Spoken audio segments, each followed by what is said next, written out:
They've actually gone and done it, Michael. They've actually gone and done it. Kevin Feige has actually released a campaign for the nomination of Spider-Man No Way Home to be an Oscar Best Picture winner.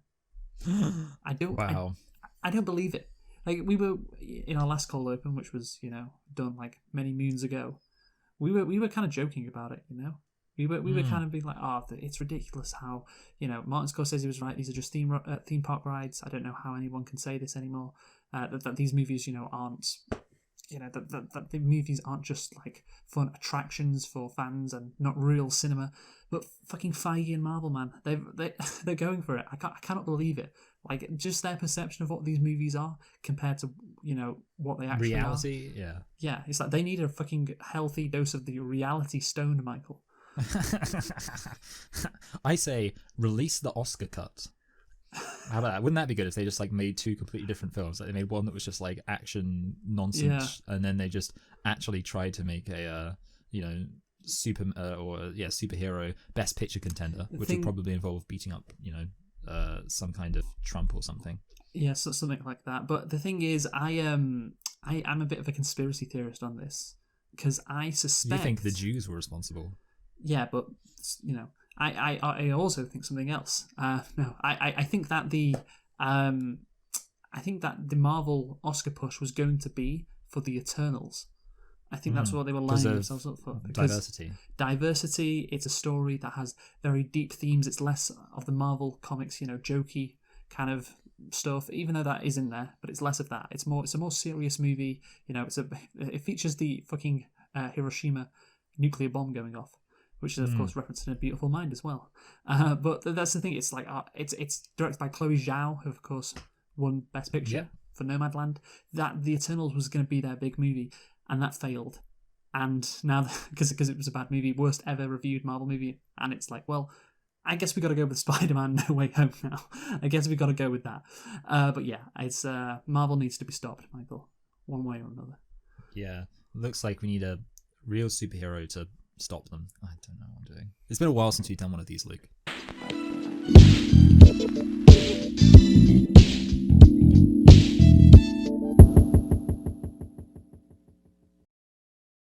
Hello and welcome to Select and Reflect, the movie review podcast where we look at films that have come out in the near and distant past. We give them a couple of watches and evaluate them beyond first impressions. I'm your host Michael, and I'm joined as always by my co-host Luke. And this week we are starting a new year, new me, new series of films to review, even though actually the first film of January is a film that we decided upon over a year ago. And we always decide to do a film that won Best Picture, and I think usually it's the film that won Best Picture in the Oscars of 20 years prior. And this week we are looking at A Beautiful Mind. Of course, I want to stress for all the anal retentive people that yes, it is true that it's not the 20-year anniversary of A Beautiful Mind, but it's the 20-year anniversary of A Beautiful Mind winning Best Picture. So Luke, why don't you tell us a thing or two about A Beautiful Mind? Sure thing, Michael, yeah. Like you said, this movie was released in 2001. Of course, we're in 2022 now. But it did win its Oscar in 2002. And so that's what the movie at the end of the year, it's always like, we do this kind of halfway house thing, and we're doing it. We did it last year, with Gladiator, and I thought, you know what, let's have another Russell Crowe movie. I mean, it's incredible that he managed to be part of movies that won Best Picture 2 years in a row, and neither of them were that good, really. But anyway, so A Beautiful Mind is a 2001 American biographical drama film based on the life of the American mathematician John Nash, a Nobel laureate in economics and Abel Prize winner. Abel Prize winner? That's what it says there. Not able to not be schizophrenic. It's a prize awarded annually by the King of Norway to one or more outstanding mathematicians. So There you go.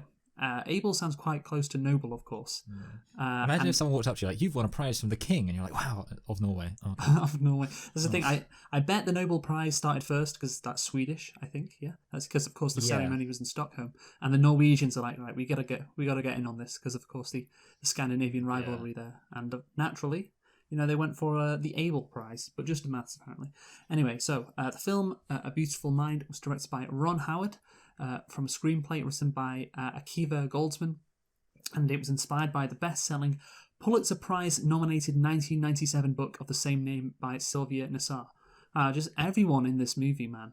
Everything associated with this movie won awards. You got Pulitzer Prize winners like Nobel Prize, the Abel Prize, and of course the Oscar for Best Picture was won by this movie. So so much. It's an awards extravaganza. I know, right? So much success enjoyed by everyone associated with this movie. The movie stars Russell Crowe, Ed Harris, Jennifer Connelly, Paul Bettany, Adam Goldberg, Judd Hirsch, Josh Lucas, Anthony Rapp, and Christopher Plummer. The movie was released on December 21st, 2001 in the United States. Of course, like we said, just over 20 years ago. It is in the year 2001, but we'll forget about that for now. And Michael, can you tell me what the budget was for A Beautiful Mind?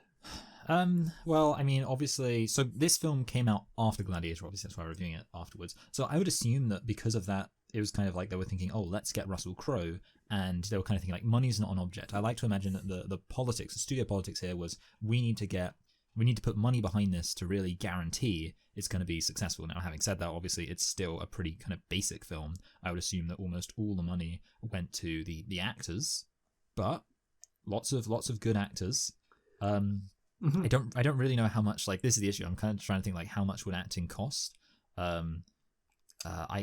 I'm feeling, I don't want to get abused again, but I think I'm feeling the number in my head. I love how you're so scared. It's gonna be. I'm quite sure this is gonna be too much, but I know in saying that I'm gonna say it, and you're gonna be like, you idiot! It was like twice this. Oh, it's funny you say that. But go on. I really think it's like, again, I'm thinking they probably spent a lot of money on the on, actors. 20 million. Okay, so I've decided, because of the horrendous performance of you regarding this with God's Not Dead, but that was the box office, of course, that this year we're going to institute a new rule, new year, new rule, in which if you, of course we are reviewing, but that's 52 weeks, we're reviewing 52 movies, and we'll see what your tally is at the end of the year. If you guess less than half or more than double of either the budget or the box office, then you get a point or a mark against you, Michael. And basically, we see how many marks you've got. And points will be deducted. Well, I mean, no, just points added. So the more points, the worse, basically. Okay. It's quite like golf. Yeah, exactly. Unlike our Rotten Tomatoes game. So let's say you said 20. So the budget for this movie was 58 million. Wow. So is it less than half? Your guess? Well, it is, because half would be 29 million. So already, Michael, we start off with a mark on the very first guess. So congratulations. Yeah, You're making history. But I mean, okay, so to me that seems like a lot. Like, I was thinking actually like but like, I mean, and it was even more than double, like you predicted. It's crazy how good at predicting how wrong you will be. It's just a shame you can't predict the correct results. But anyway, so Michael, the box office. How much did this make? Well, I feel like, okay, so Gladiator, I think, did well. I mean, I don't think that's an unreasonable thing. I mean, they're not really similar movies. I know. Sorry, what I'm thinking is they both won Best Picture and they both had Russell Crowe in them. Yes. They're both pretty famous films. Yeah, but they are very different. Way more famous. Genres. Like, I know this made less than Gladiator. Obviously, it's made less than Gladiator. Unfortunately, how much did Gladiator make? I can't remember how much Gladiator made. If you want to give me that information. You know what, I will, because you know what? My instinct is to say it made like maybe half of what Gladiator made, but I'm kind of assuming Gladiator made like 400 million or something like that. Like, I think Gladiator was like a big success. You know what? I am thinking it made about 400 million. I'm just looking at Russell Crowe's Wikipedia page, and I know it's right at the top. My apologies. Yeah. So Gladiator made 460. Okay, so I said it made about half. I think that does seem like a lot, like 230 million. But again, this was when like Oscar, Best Picture films, like obviously if this was a Best Picture winner from like 2013, it would have made nothing. But I'm gonna say this film made 230 million. Oh, Michael, it's 316. But of course, half of that is 158, so you don't get a mark. So yeah, you're not less than half, or of course more than double. But yeah, so the box office is of course 316 million, which is a lot better than you thought, Michael. But I think what you predicted would have been a success, and this, of course, was a massive success. Still, we're still reviewing Oscar movies or Oscar anniversary movies. Back in the day, the 90s and the early 2000s were still massively successful at the box office. And also won critical acclaim with the Academy Awards. And yeah, who knows when that will stop? Who knows when we will get to a stage where these Oscar-winning movies are only making like $10 million? But we're not there yet. Anyway, Michael, did you like A Beautiful Mind? Well, my instinct is to say this film felt a lot like a very kind of just standard biopic. Like, I didn't really think this film had anything incredible to recommend it. I think it was a decently entertaining story, as biopics tend to be, but there was some stuff that bothered me. Overall, yeah, I think if you were to tell me that this was a film that won the Oscar, a biopic that won the Oscar in the early 2000s or 90s, I'd be like, yeah, this is exactly what I expected. Not terrible, but not great. Yeah, I feel like this is a very 90s. I mean, it's a Ron Howard movie. It's a Ron Howard movie, so you know what you're going to get. Very formulaic, very standard stuff, and very of the era, which is basically not really that challenging a film. Like it's a film with a lot of emotional scenes, but nothing really incredible. And it's just that was decent. Certainly not Best Picture winner worthy. I have to mention, by the way, the other stuff it won. So it won for Best Picture, Best Director for Ron Howard, Best Adapted Screenplay, and Best Supporting Actress, and was also nominated for Best Actor, Best Film Editing, Best Makeup, and Best Original Score. But yeah, obviously, I don't really think it deserved a lot of those, but hey, that's what the Academy I do was. quite like the score. It's like but it didn't win for Best Score. Yeah, that's disappointing. Yeah, so there you go. There's one of those it didn't win for. But anyway, Michael, how many nitpicks or litpicks do you have? I have one nitpick, and that's it. I have a litpick. You go first. So my nitpick is that I think it's kind of unrealistic that college students would be mocking an esteemed professor. I'm of course referring to when John Nash is like walking along, he's kind of like doing a bit of an awkward walk because of him being a weirdo, and a student, like, this is towards the end of the film, like kind of mocks him, makes fun of his walk, and all the students laugh. And it's kind of like, I feel once you get to college level, there's like a sense in which you would first of all generally be a bit more mature, and especially like somebody who's actually like a respected, esteemed person. Like if we had anybody who was respected that went to our university, I don't think that we'd be like razzing on them. Yeah, but nobody who's respected ever went to our university. I know, exactly. So, but I'm sure there's somebody somewhere. But yeah, I think that with that. Yeah, but at the end of the day, you have people who are like, I guess frat bros is the term, even though they're not really frat bros in that scene. But that mentality can exist, definitely. So I wasn't that shocked by it. Yeah, it probably didn't happen, but I mean, a lot of things in this movie didn't happen. As we'll get into it. Yeah, I know. They got another movie from the early 2000s that won Best Picture, starring Russell Crowe. That was adapted. That was adapted by Ron Howard. Sorry. Well, the previous one was Gladiator. Who did Gladiator? Ridley Scott. Ridley Scott. That's it. Not Ron Howard. Yeah, but yeah, Ridley Scott, Ron Howard. Directors who are very famous, which doesn't really tell the truth. Yeah, these liars. Yeah, I know. But anyway, so my lit pick is: did you spot her, Michael? Did you? I've only got a lit pick, and this is it. Did you spot her? Did you spot the daughter of Ron Howard? No. Do you know who the daughter of Ron Howard is? Is it Bryce Dallas Howard? It is Bryce Dallas Howard. Me. Yes, well done. But yeah, I don't know where she was. So was she like in one of the student scenes?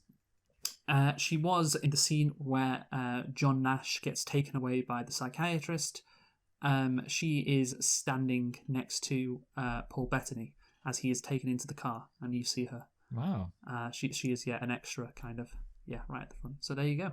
I was like, oh, that's Bryce Dallas Howard. So yeah, there she is. She's in that scene. So that's it. No nitpicks. Not really a very nitpickable movie. Let's get into the plot. So yeah, it's a biographical depiction of this guy John Nash, his life. And yeah, with all these biographical movies, does really depend on how interesting his life is, how interesting this guy is in general. And yeah, fairly interesting guy, I'd say. Decent enough life to make a biopic out of it. But then again, it's the same thing with all these biopics, man. I feel like we've been doing so many biopics which just lie. Yeah. I wasn't sure how. See, annoyingly, like I try not to look at like the history stuff because I feel like then I'll have to go into the Wikipedia page, and I kind of just worry that I'll kind of catch a glimpse. Like I take this this thing this thing that I'm really bad at, I take it so seriously that I don't want to give myself an unfair advantage by like accidentally like looking into the film. But like a lot of the time when I was going through this film, for example, something I found myself thinking a lot is like, this doesn't seem like it's what would actually happen. I was kind of in a situation where I was like, I'm just gonna have to wait for Luke to vindicate me on this stuff, but either way it feels very kind of formulaic and not believable. So yeah, they'd like to lie. Yeah, and that's the thing. A lot of it is made up, and that does kind of take away from you when you watch it. But of course, you think you're watching one movie, and then you have this twist in the middle of the movie, which is of course crucial. The twist turns the movie from you think it's maybe a spy thriller, yeah, and then it turns into a movie about someone dealing with mental illness. Yeah. It does really switch on a dime. So yeah, it is kind of like a half and half movie, and yeah, we'll get into whether the twist was good. I mean, that's the thing. I say whether the twist was good, but the problem is it's someone's real life. Yeah, so yeah. You know what? I think it'd be funny. Yeah, if those delusions were actually real, I think that'd be better. But yeah, of course, the movie isn't about that, and it's about mental illness instead. Which is so fun to see those scenes. But no, I mean, obviously you can appreciate the acting and all. Yeah. But yeah, it's just not that amazing compared to what maybe could have been. But you're basically angry at John Nash that his delusions weren't real. I know. Why couldn't have his delusions been real? God damn it! I was like, what's going on with the Soviets and his fucking code? And damn it! He's just made it all up in his head. Yeah. Fuck, man. Yeah, you know that thing about never mention a better movie in your movie? Yeah. Like, never in your movie create a hypothetical better movie by exploring your main character's delusions. That's a good point, yeah. Should have had very boring delusions. Yeah, exactly. But to be fair, like the Paul Bettany delusions, they were boring. Yeah, exactly. Yeah, that's true, actually, yeah. Like, that would be a really funny like film about schizophrenia, where it's like a guy just has these delusions, but they're just very mundane delusions. He's like, can you see that apple over there? And the guy's like, John, it's an orange. Oh my god. Yeah. There must be people like that who have delusions and they're just like very annoying. Yeah. Yeah, and they're just like, somebody who's always making noise. You know when you think someone's waving at you and then you kind of like go to wave back and then you realize they weren't waving at you? It would be a good opportunity. Like, what if you had that specific kind of schizophrenia where it's just like you just think people are waving at you? Yes. And that would be a very awkward thing. They could have made a film called An Awkward Mind. So the story begins in Nash's days as a graduate student at Princeton University. Early in the film, Nash begins to develop paranoid schizophrenia and endures delusional episodes while watching the burden his condition brings on his wife, Alicia, and friends. So yeah, there you go. And that's the thing. Obviously, when you're writing this movie, you're constrained by the reality. But yeah, it's just, yeah. I guess let's get into it, Michael. Yeah. Let's get into it. What did you think about like the? I mean, it's like it's weird how the film starts because it basically just starts off almost as like a not really rags to riches, but kind of like it starts off obviously as a film about a guy who is trying to excel at university. Like that's the opening kind of priority. It's just like, he's getting made fun of by the students, and you almost feel like, basically it starts off as Legally Blonde.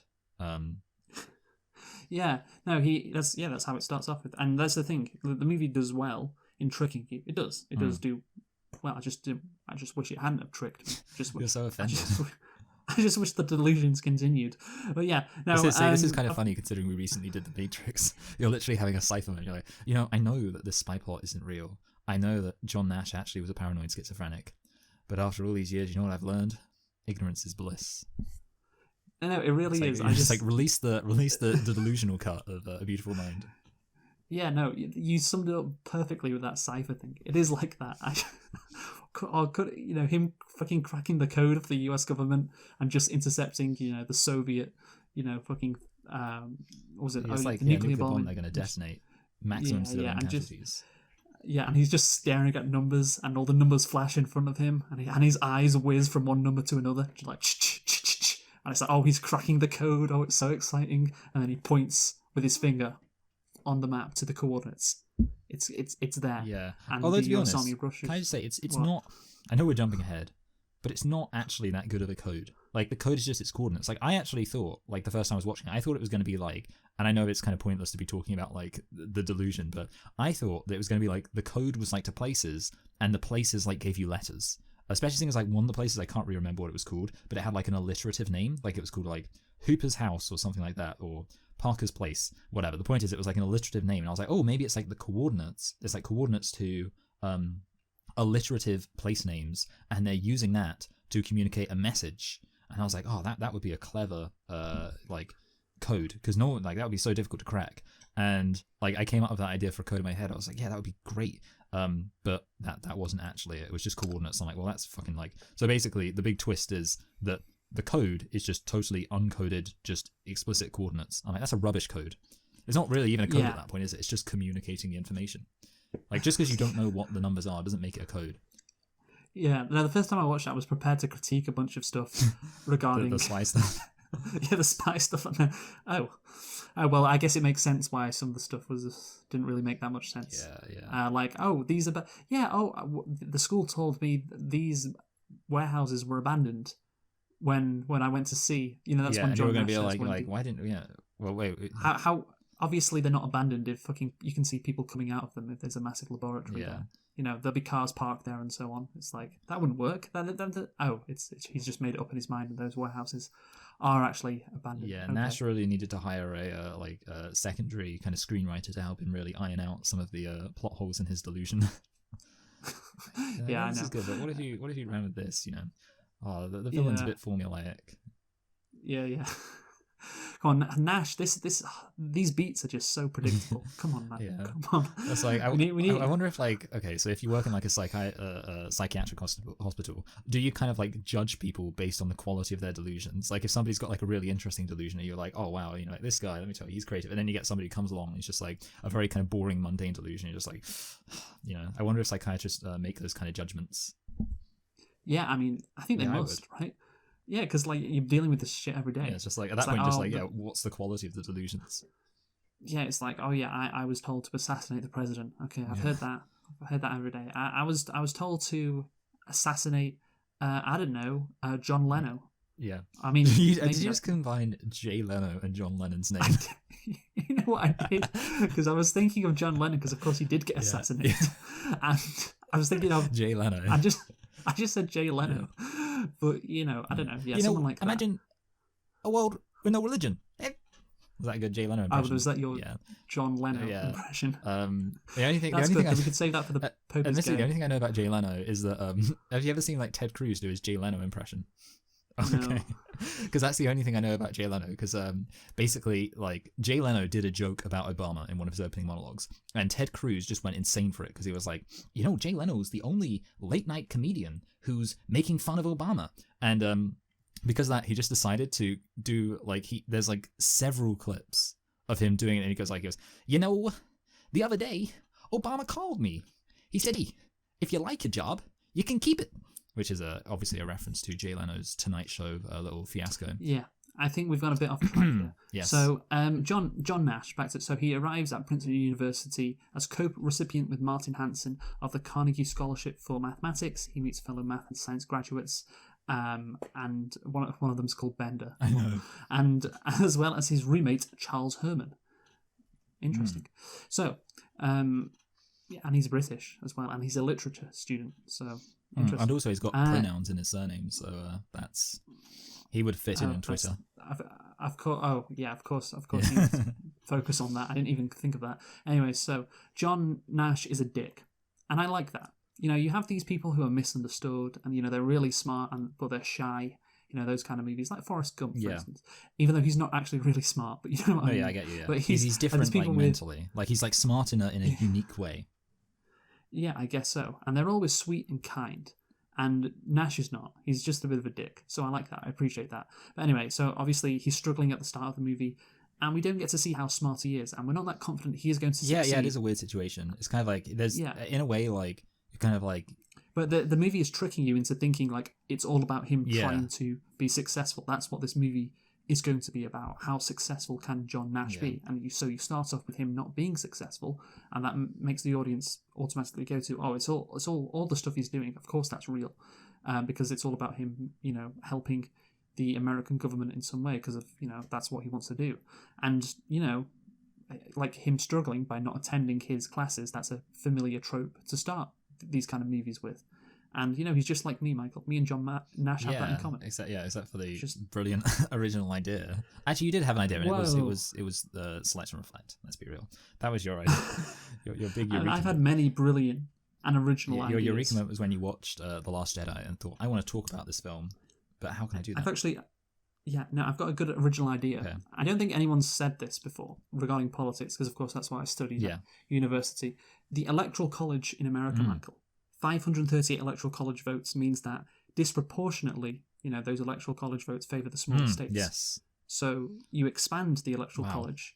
It's not that complicated an idea, but what number do you expand it to? I don't know. I'm not the genius here. I'll tell you. 1,776. 1,776, because that's 1776. There you got it. See? Yeah, wow. I can't believe you came up with that. That's incredible. I know, right? It's incredible. And do you know what the best thing about it is? I did the math. I was a real John Nash. Yeah. It works out perfectly. It seems like, I don't know what the number is, the threshold is, but certainly based on the 2010 census. This was a very exciting time in my life. I did the math, and it perfectly every state, got what they should get based on 1776, rounding. Yeah. So it's very close. There wasn't much of a rounding error. I get you. Because you need three minimum Electoral College votes, and DC, which was the smallest quote unquote state, smallest area with ECVs, just got over 3. It was at 3.4 or something. Based on the 1776 Electoral College system, proportionate to DC's population, it deserved about 3.4, which rounded down to about 3, which is of course the minimum.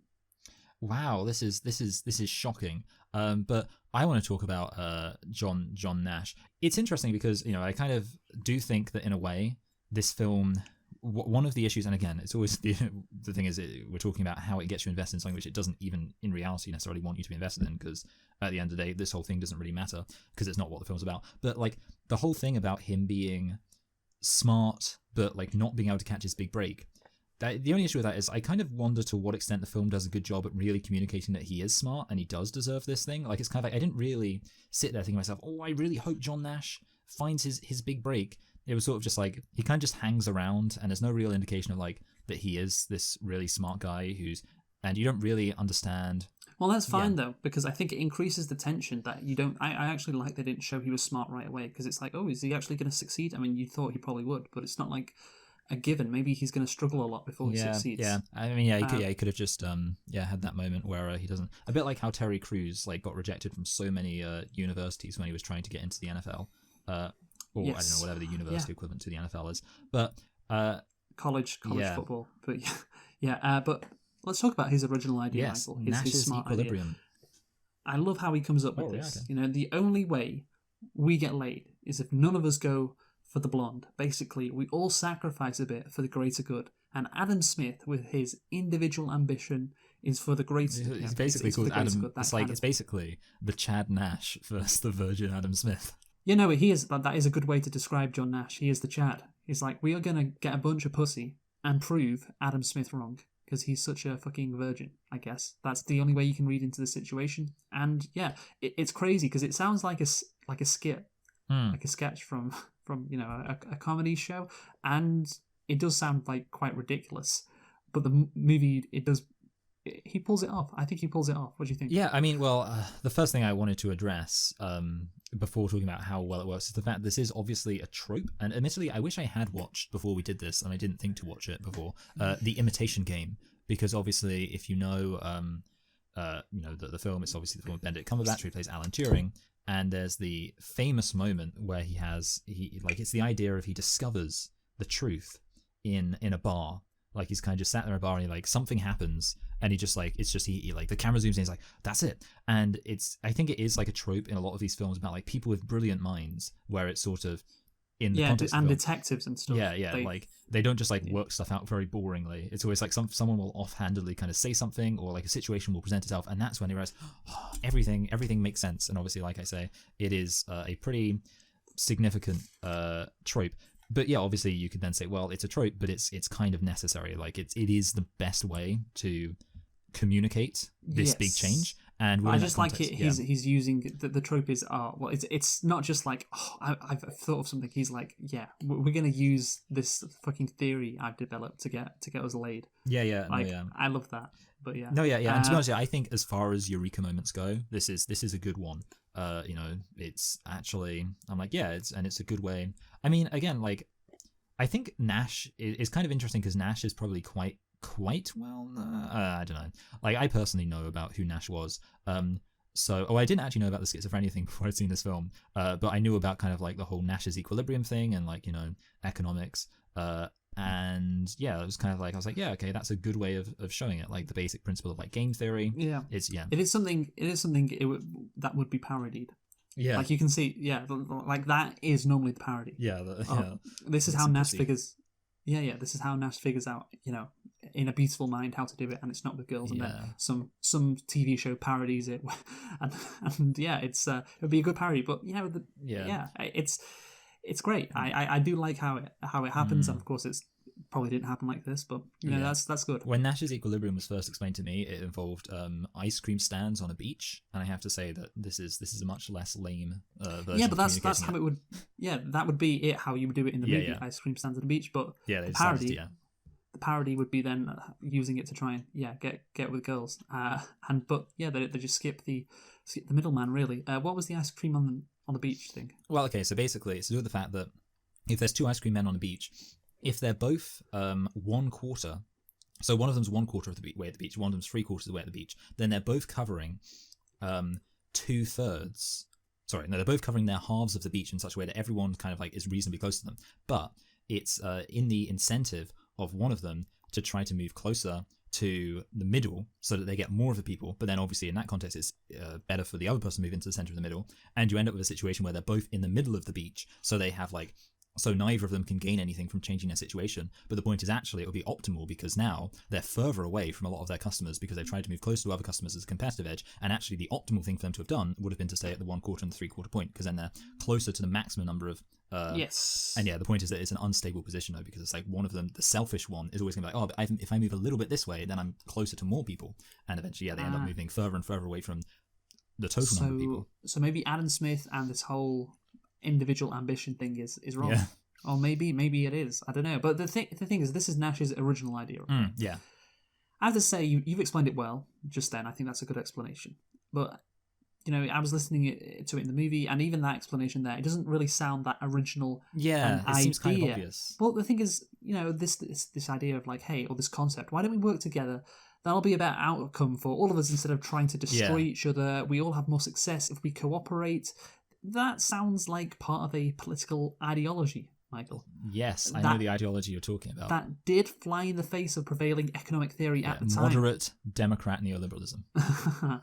And that was, I think, this theory, this political ideology, or these theories were probably created about 100 years earlier, give or take, than when John Nash went to Princeton.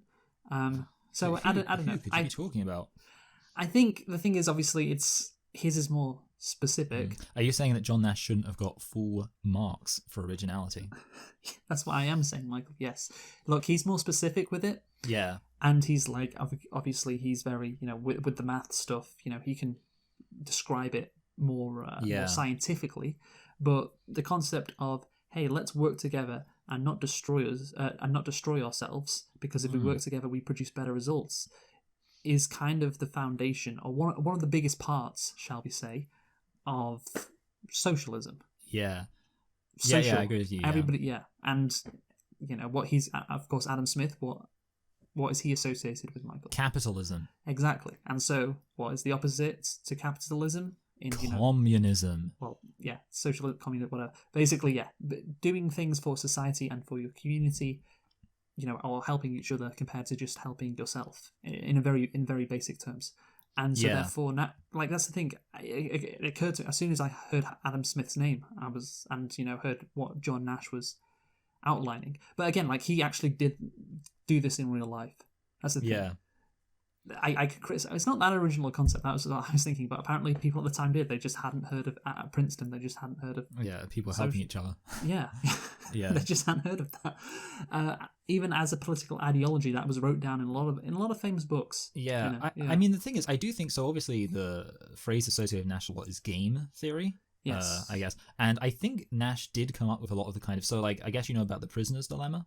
Yes. Yeah, I think Nash came up with a lot of what we think about when we think about the classic examples of game theory, where it's like you're in this situation and it's like a matter of kind of using probability to work out the best course of action. I want to say, to give credit to Nash, that he actually came up with a lot of that stuff, and possibly even like those specific examples of like the prisoner's dilemma and all that. But obviously the film does just reduce it down to pretty simply, well, if we work together rather than competing with each other, we have a better chance of success.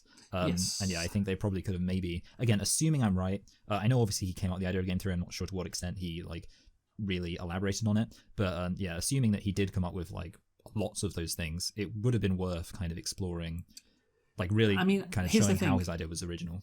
Here's the direction I wanted to go. What I thought this movie was going to go in initially when I watched it for the first time, because I thought it was going to be about how, of course, he's doing this in the Cold War. And yeah, he's going to be accused of being a socialist. Communist, well, yeah, Soviet, I thought part of the character arc was going to be, he's saying stuff like, we should all work together for the greater good. And because at the start of the film, you have this professor telling all the students, it's the Soviets, and it's like the Soviets want to institute global communism, and you will fight back against them. And of course, it's set in the Cold War, and this movie came out post-Cold War, and the book came out post-Cold War, so it's going to be about how Nash was advocating for like, no, we gotta make sure that we don't destroy each other, like what almost happened with the Cuban Missile Crisis. No, that's not. It's worse for the Soviets and America if they butt heads together. That is worse, because of course they could fucking kill each other with nuclear. What's that term, Michael? Mutually assured destruction. Assured destruction. Yes, mad. Yes, indeed, mad. But of course, the movie then takes a twist, which again we'll get into. Yeah. Now, so I get. Sorry, I was just going to say, like, just to slightly, I agree with you that it's kind of like weird that the whole thing, like, he explicitly mentions in the film like conflict resolution, which of course, like game theory has a lot to do with conflict resolution, and we're explicitly told, like, in innumerable instances, how this film relates to the reality of the ongoing Cold War, and yet, so it's a bit weird and kind of confusing and unnecessary for the film to include both of those elements quite prominently, and then not actually be about that. Yeah, I agree with that. Yeah. No. Yeah. Again, that is kind of. Well, that's the thing. That's kind of what the path was going down, I thought. But then, naturally, he's sorting newspaper clippings because the Department of Defense told him to. And, he's getting involved in shootouts with the Soviets, and that goes on for a good chunk of the movie. Then the twist, of course, is revealed, Michael. The twist, he's not actually a government spy. Charles Herman doesn't even exist. And, of course, like we said before, the setup, the build-up is really good. It's a good twist, I have to say. You may have suspected the stuff about the government not being real, like particularly in the last 5 minutes, but I don't think you probably would have. You would have, and to me, the thing is, I read the description of the movie before I watched it the first time, and did you? It mentioned a big twist in the middle, and I was expecting something weird to happen. Yeah. And of course this happens, and it was like, okay, that makes sense. That is a pretty damn good twist and like set up well and effective. But what I really like is the twist that Charles Herman doesn't exist. That is unexpected, because since that started back at Princeton, and there's nothing to do with the government and his niece, all of that stuff. That's just That's just his delusions. And he seems very kind of innocuous, I guess, which makes it more surprising because he just shows up just like, hey, I'm a guy. It's me, the guy, and then exactly. And he's his roommate, of course. But yeah, it makes, because I was thinking when, of course, he's talking to his professor and he's handing him his equilibrium theory, and of course they're discussing everything, and naturally Charles Herman is he's outside and he's very happy. But I was like, well, how did he get there?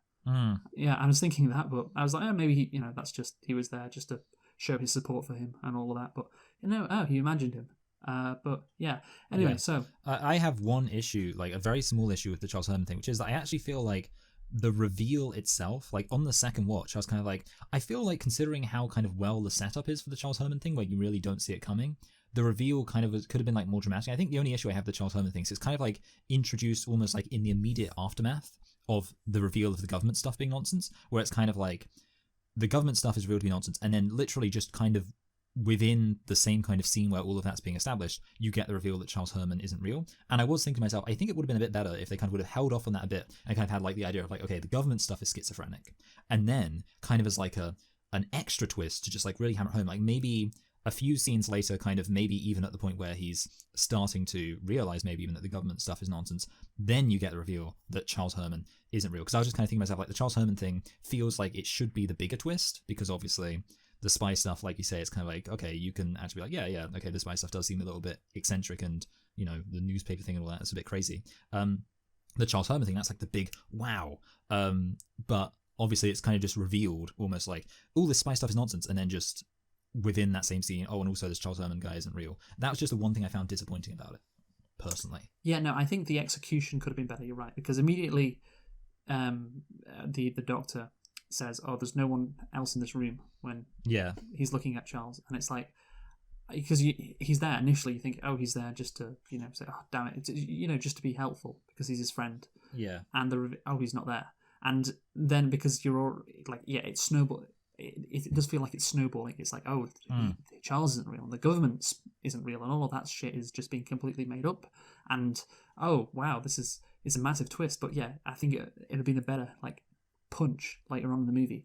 If, for example, he walks into this room to have a meeting with the doctor, and Charles Herman is there sitting down, you know, with the doctor, and then throughout the course of the meeting, it's revealed that Charles Herman isn't actually sitting there. For instance. Yeah, like kind of just built up a bit more of, and it's almost like he says it almost dismissively. It's just like, oh, that Charles Herman, like there's no one else here. It's kind of like, it's almost like it's like, oh, okay, so I guess Charles Herman was made up. It's not really that like, don't really drive it home. Well, let's talk about of course, like we say, the twist is it's a really good twist, obviously, because it like switches the movie on a dime, and of course that means it's a great twist. Maybe it could have been executed better, and of course the setup to it was great as well.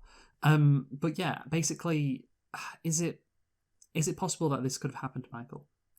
And because, you know, the fucking Jennifer Connelly, the wife, goes into his office and looks at all the newspaper clippings and all the, you know, the links across various, you know, articles, and, you know, and she's like, is it possible that this could have happened? Like, he was actually doing work for the Department of Defense.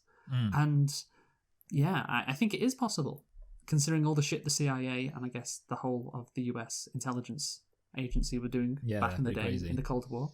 Yeah, I mean, maybe they could have asked this autistic widow to try and be a code breaker for them by looking at a bunch of newspaper articles. Like, maybe, like, that wouldn't be the weirdest thing that happened back in the day. Yeah. I mean, the thing is, the first time I watched this, I thought what was going to happen is this would lead to nowhere, and John would get disillusioned, and everything would come crashing down. So yeah, what do you think?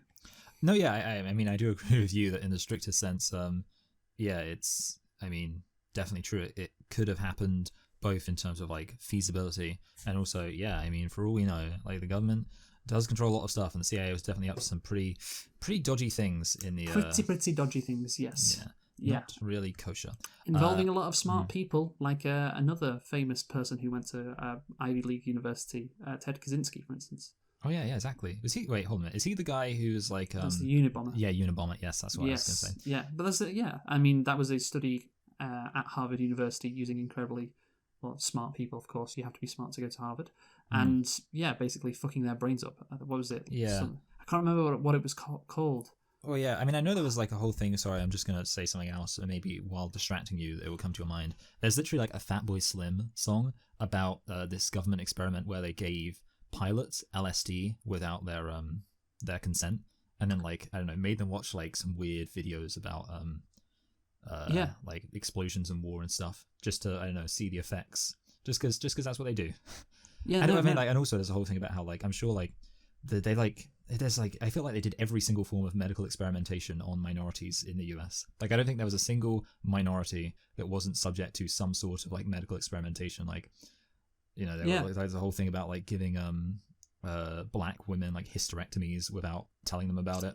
Yeah, I mean, I'm looking here. Ted Kaczynski, his experiments were part of Project MK Ultra. That was it. Oh yeah, Project MK Ultra. MK Ultra was the code name of an illegal human experimentation program designed and undertaken by the United States Central Intelligence Agency in the Cold War. And does that sound that much saner than having this fucking, again, the best code breaker in America look through a bunch of newspaper clippings. I mean, it doesn't sound that much. This in the A Beautiful Mind doesn't sound that much more insane.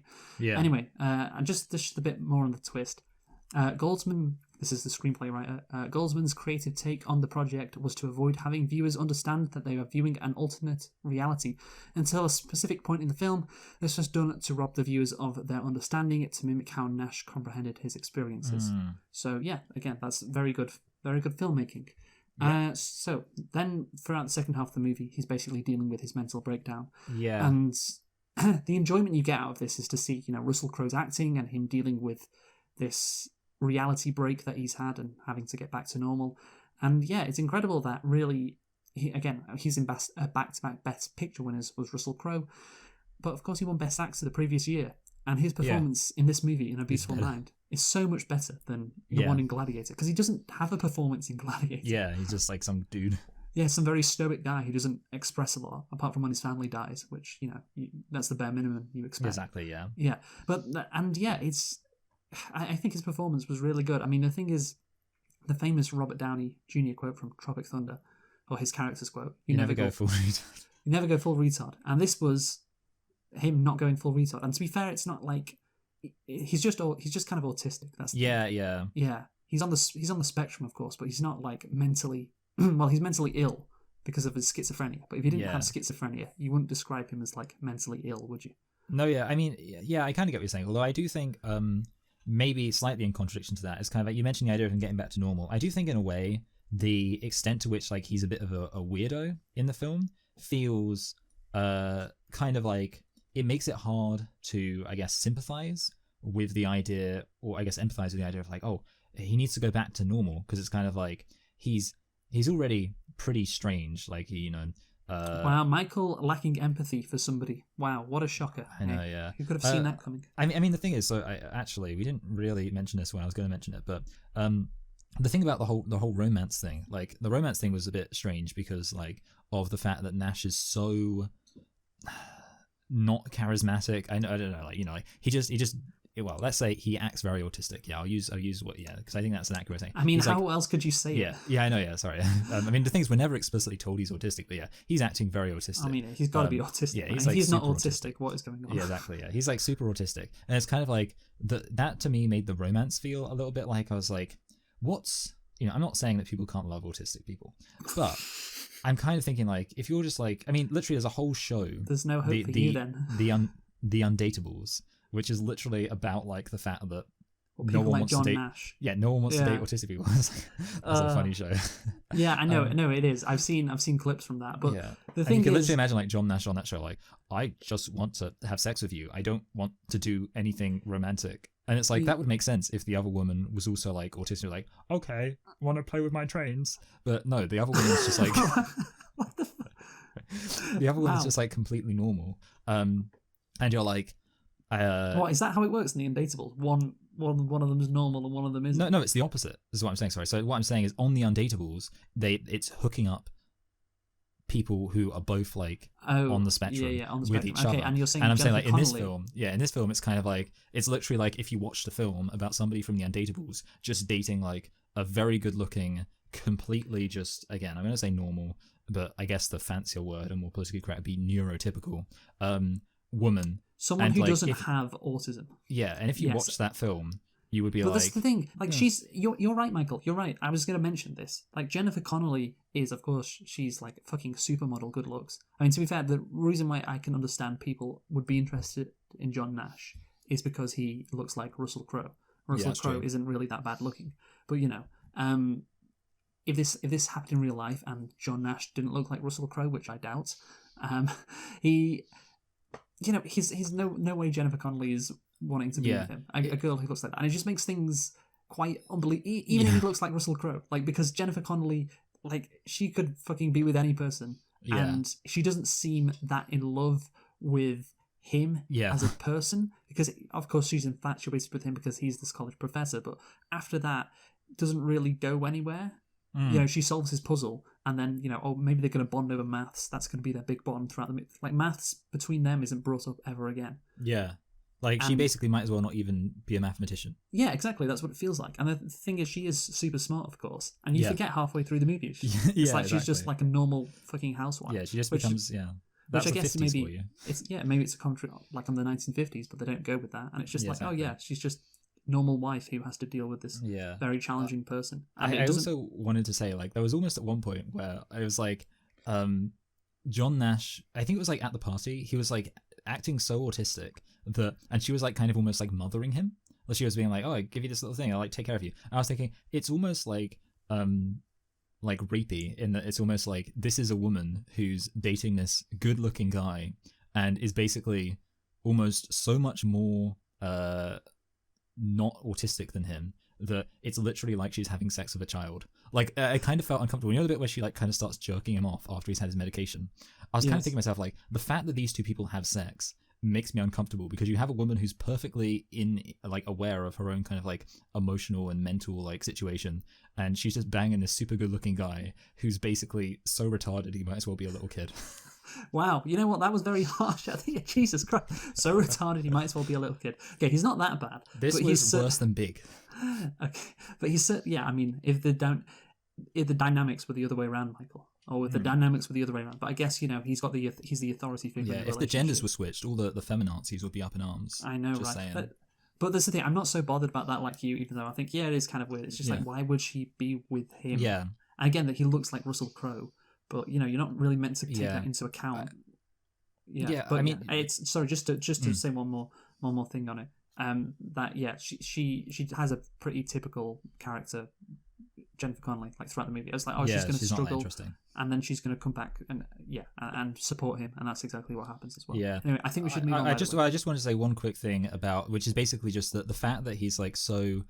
I think like one of the things that would make the film maybe feel a bit more tragic is if like he was more normal, because then it's kind of like the fact that he's got this schizophrenia would feel like you'd be like, oh no, he's like a guy who's like struggling with this thing that's really kind of ruining everything for him. But instead, it's kind of like, he's already got a whole bunch of problems, and this one is just like another one. Yeah, it's kind of like, that's not really even. It's like, that weird guy who used to fucking chase pigeons around the park? Turns out he's a paranoid schizophrenic. Just like, okay, it's not really Oh my news. god, I never thought John Nash would end up in a psychiatric hospital. Wow, what a shock. But anyway, so yeah, the Jennifer Connelly stuff, not great. Again, I just like if they throughout the movie, like maybe when they're bonding, later on in the movie, when she decides to stick with him, they solve like math puzzles together, because again, but just nothing like that. You forget she was a super smart student of his. But anyway, yeah. Let's move on, Michael. Let's move on. So it feels weird to say the twist kind of kills the movie, like I said before, but it does. And again, this is something that happens in real life, but it makes it a lot less interesting, you have to say. Like the rest of the movie is just about him getting better, basically. We've established he just suffers with schizophrenia. We've established he needs to get better, and he has these delusions, and it's just about him. He has some delusions, and then he relapses, and then he decides to fight the schizophrenia by beating it with fucking logic and reason. And I guess that's an interesting turn, but it's just not as interesting as it could be. And I have to say, like, was it again? It's a biography. This actually happens to this guy, but it's think of all the stuff about the anti-Soviet thing, the global communism. You will protect freedom and democracy. All of that shit, which was said at the start of the movie, and then the fucking what was he called? The CIA Department of Defense guy. Oh yeah, it's McCarthy. Harris. Harris is the guy. Oh sorry. Oh, you're talking about John McCarthy. Sorry, yeah. No, well, the actual character. Yeah, he's played by Ed Harris. Yeah, it's played by Ed Harris. Yeah, Ed Harris, saying that McCarthy is an idiot, but he's right. There are communist codes, everywhere, and you think, okay, that's interesting because McCarthy was notoriously wrong. So I wonder what we're going to go, which direction we're going to go here. And then of course, fucking John Nash being against the A bomb being dropped on Hiroshima, and it's just like all that stuff is interesting, and that's completely abandoned when the twist comes. Stuff that I would have found interesting, and of course you contrast all of that shit with, John Nash's equilibrium approach, which kind of goes against the Cold War dynamic, and it was like, it was bubbling up nicely, and then, so yeah, of course, but the thing is, I'm complaining about it, but of course we have to, this is a biography, which it's frustrating, man, but there you go. So yeah, I just want to say, basically, throughout the rest of the movie, because I'm disappointed because throughout the rest of the movie it's quite predictable. He has another break from reality. He doesn't take his meds. It's kind of like the relapse moment. Yeah, and yeah, then he figures out, Marcia isn't real because she doesn't age. She doesn't So- get old. Yeah, I mean, I would think, to be honest, I mean, again, this is probably completely made up. I mean, it is Yeah. completely made up, I know it is. The biggest issue for him, because he's smart enough to realize that these delusions aren't real, the biggest issue surely is that as soon as he stops taking his meds, the government agents come back. Yeah. I mean, I'd see that as a pretty big clue that these people aren't real. Like, I do experiments. I'd like take my meds, and then I'd record in my diary. Okay, no government agents. I don't take my meds. Oh, government agents. He's a smart guy. He knows the scientific method. That's what I do. He should have done that as well. I think that would have been a decent way to maybe get around it. But You should be a psychiatrist. I don't think I should. I'm gonna say I don't think I should be a psychiatrist. No. Yeah, just because yeah, you know what? Because you call everybody retards. No, that's you. I haven't called John Nash a retard. Okay. You called him a retard. You called him a kid-like retard or I whatever. said he was so retarded, you might as well be a child. Yeah. So yeah, Maybe you I definitely shouldn't could be a psychiatrist. Yeah, I think that is definitely the case. Yeah, and again, that was something you could say on the Popus Gay, Michael, but Yeah. Select and Reflect were more dignified than that. But anyway, so like I said, John Nash decides to beat schizophrenia with logic and reason, and again, I think it's interesting, kind of when he knows his delusions aren't real, and he has to try and beat it. Yeah. It's kind of interesting to see that dynamic go on. But still, I'm like, if you know they're not real, then why are you still so affected by them? That's the thing. Like, he's like the fucking army guy.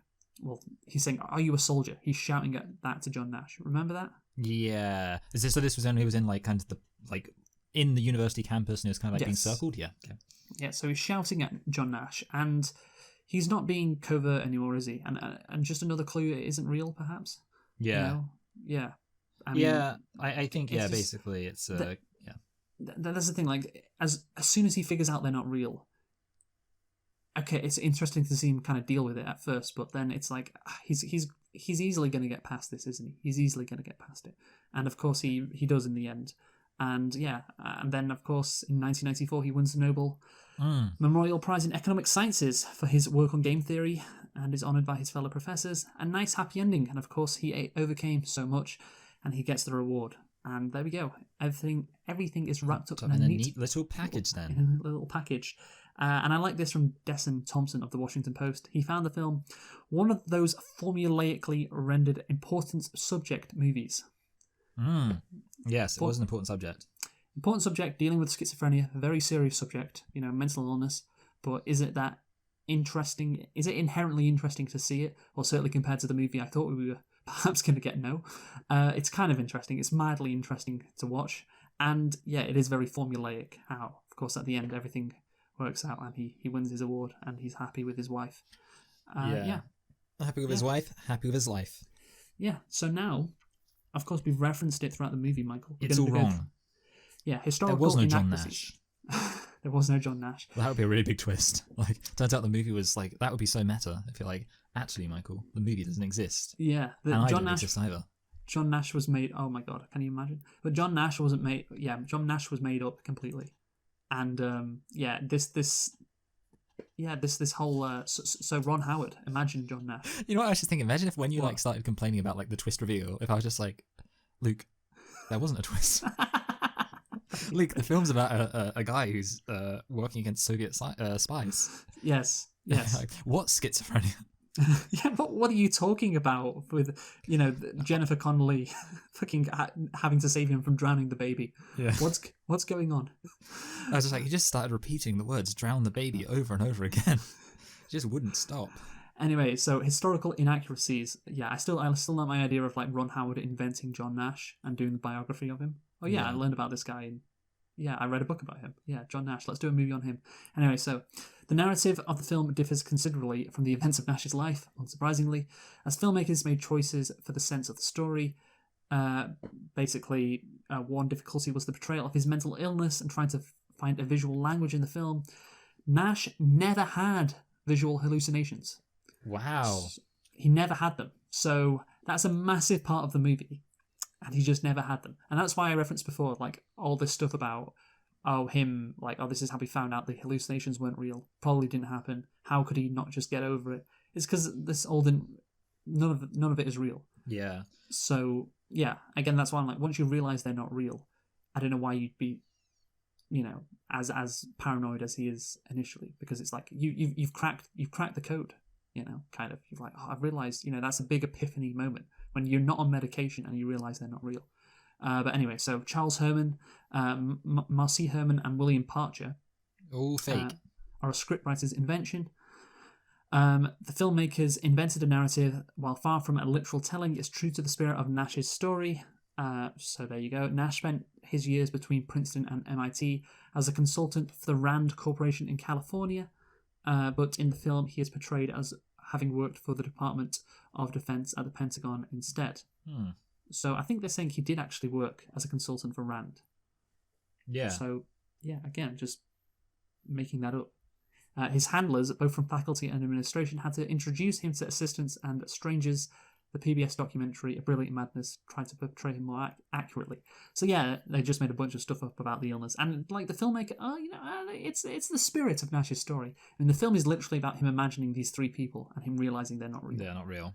And if that's not how his life happened, then it's not like he visualizes a bunch of things. It's specifically those three hallucinations. Yeah, I mean, also, I think also it's a little less creative because obviously, maybe in a way, like the visual stuff was perhaps a bit of they did seem to take the easy way out. Oh, let's just have him imagine these characters that aren't real, and have imagined him working for the government when he definitely didn't. So, yeah. Oh, when he definitely didn't imagine that, basically. Yeah. So it says here he actually did work as a consultant for the Rand Corporation. So there you go. Anyway, so it's weird to like, he was imagining working for the Department of Defense at the Pentagon when he actually did work for, a pretty significant an American non-profit global policy think tank created in 1948. So there you go. That's everything is created in 1948, isn't it, in America? But anyway, so few of the characters in the film besides John and Alicia Nash correspond to real people. Basically, there's complaints about the Nash equilibrium being oversimplified, and Nash didn't suffer from schizophrenic hallucinations while he was in grad school. Did not have his experience until some years later, and no mention is made of Nash's homosexual experiences at Rand either, which are noted in the biography. Though both Nash and his wife deny this occurred. Okay. So there you go. Yeah, kind of. That's interesting. Imagine John Nash looking at a. Trying to work out the trajectory of the spunk. I was just imagining him in a male changing room, looking at all of the penises and just photographically memorizing them. Yeah, that'd be something. But anyway, so Nash's father, Nash fathered a son, John David Steyer, by Eleanor Agnes Steyer. That's a fucking old name. A nurse who John Nash abandoned when she told him of her pregnancy. What an alpha! What a lad! What a hero!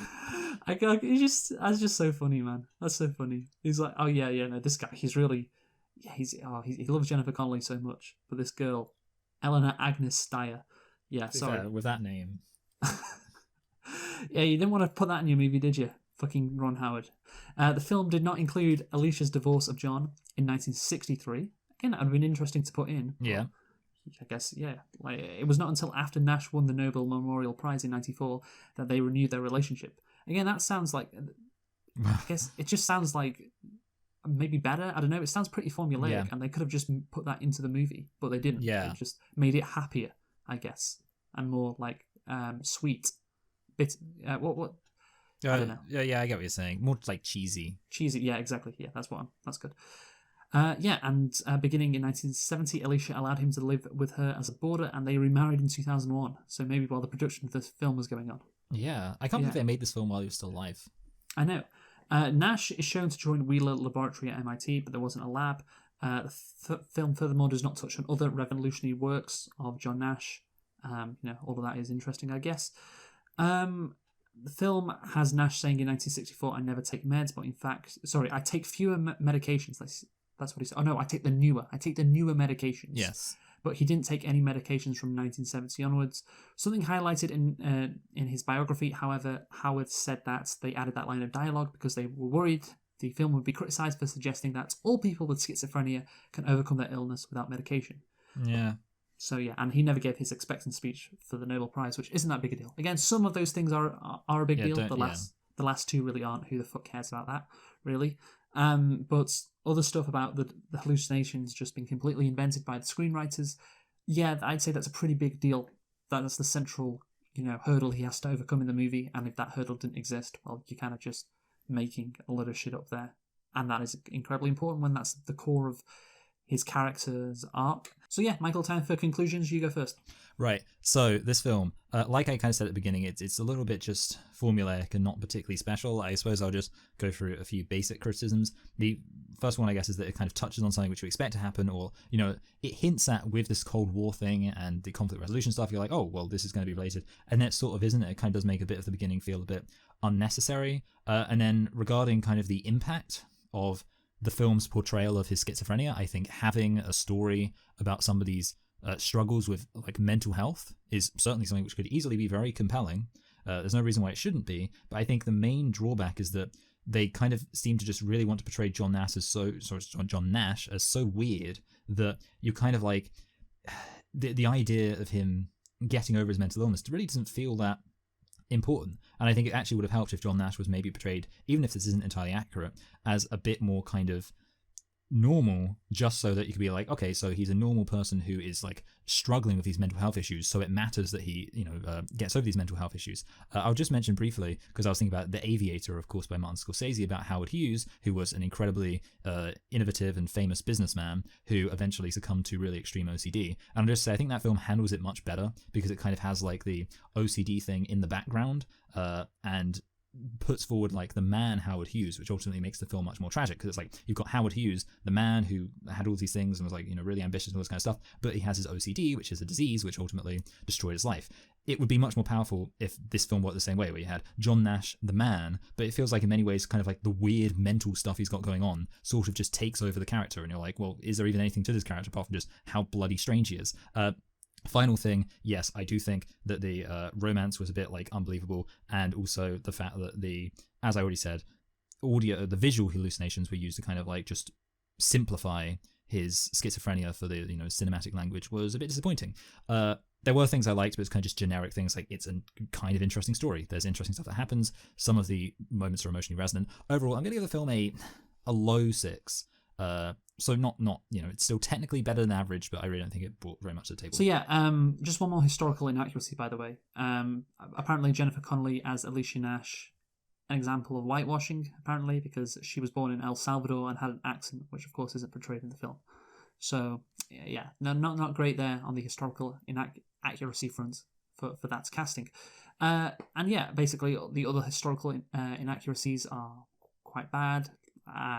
Certainly including the fact that he didn't actually suffer from those visual hallucinations. But yeah, I love that they didn't include that he left the nurse who he got pregnant. It's just a great thing to omit from his story, that he had another son.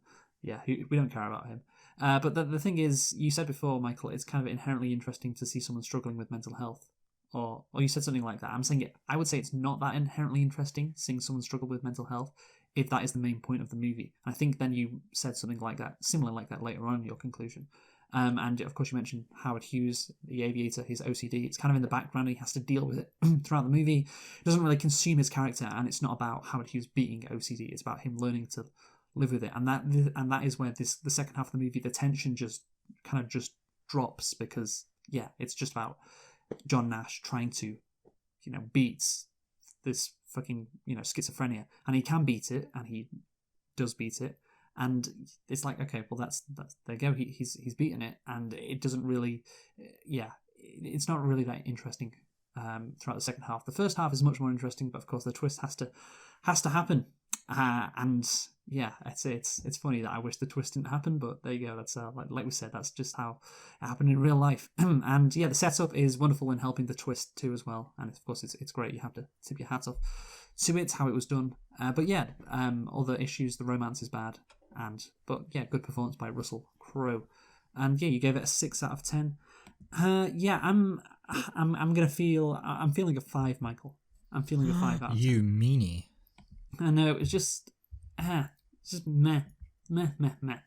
a meh movie. Very, as we said before, formulaic. That's what it was. Formulaic. You know, we have to have a nice happy ending. You know, he's got to beat this schizophrenic disease. He does. It's a very serious subject, and so we have to see some great, scenes of Russell Crowe acting. But if that's all there is to it, it's just there's no tension. There's nothing that interesting that's going on throughout the final 40 minutes, to be honest. But anyway, Michael, what are we? Oh, we've got to do our receipts. Do you know what for? Matrix 4. Yeah, Matrix 4. This is the final big reveal. Wow. Here's the thing: if we go by the rules, you've won. But I'm going to send you something right now which is going to blow your mind. Because, of course, I said that if it was 69 on Rotten Tomatoes, so basically you guessed 60, I guessed 78. So that means if it was 69, lol, we tied, of course. And, naturally, of course, it is the current score of Matrix Resurrections is below 69. But I'm about to send you something that blows your mind. So the only reason people screenshotted this or saved this picture is because it was on 69. So as you can see, Matrix Resurrections, 186 reviews, 69% on the Rotten Tomatoes tomato meter, and 69% audience score. 69, which of course is a very funny number. And thank God it was, because there you go, Michael. If we happened to review A Beautiful Mind while that score was like that, we would have tied. But because we didn't review it, then we didn't review it when the score was at 69. We're reviewing it now, and the Rotten Tomatoes score right now, I believe it's 64 or something. Oh, okay. So yeah, well done. I won. Thank you. Even though I say technically, I could fight this, Michael. I could take this to the court of arbitration for sport. Because we're recording A Beautiful Mind later than we should have. Yeah, exactly. And I could say, you know what, really, because now 186 reviews, 69. There's now been 289 reviews, and it's gone down to 64. So we're recording later, and who knows if we had recorded A Beautiful Mind, at what time would we have got 69? But yeah, ultimately, Michael, let's just say you won. But I'm not. I think I'm going to say under controversial circumstances. And that is going to make me feel better about the situation. Okay, that's good. I'm glad that you feel better about your sad little life. So yes, you scored 4 because you were 4 off. I scored 14 because I was 14 off. So you end 126. I end on 136. So that means you won by 10 in controversial circumstances. So yes, in controversial circumstances indeed. So what are we doing next week, Michael? Well, next week we are doing Don't Look Up, which is a film which I've seen mentioned around. It's a quite recent film. It's on the front page of Netflix. Yes. Yeah, everyone's talking about this movie, so we have to... I actually don't know anything about it. I think I did see something about it, but immediately erased it from my brain. It's been the movie that Twitter has been talking about, and indeed a bunch of news articles over the last couple of weeks, so naturally you know nothing about it. Yes. Anyway, join us for that. We've been selecting and reflecting on A Beautiful Mind, not a beautiful movie. Who have you been, Michael? I've been Michael. And I've been Luke. Thanks you for listening, and see you next week for Don't Look Up. Goodbye. Good. Oh. Just you say goodbye, I got a little noise. Anyway, goodbye.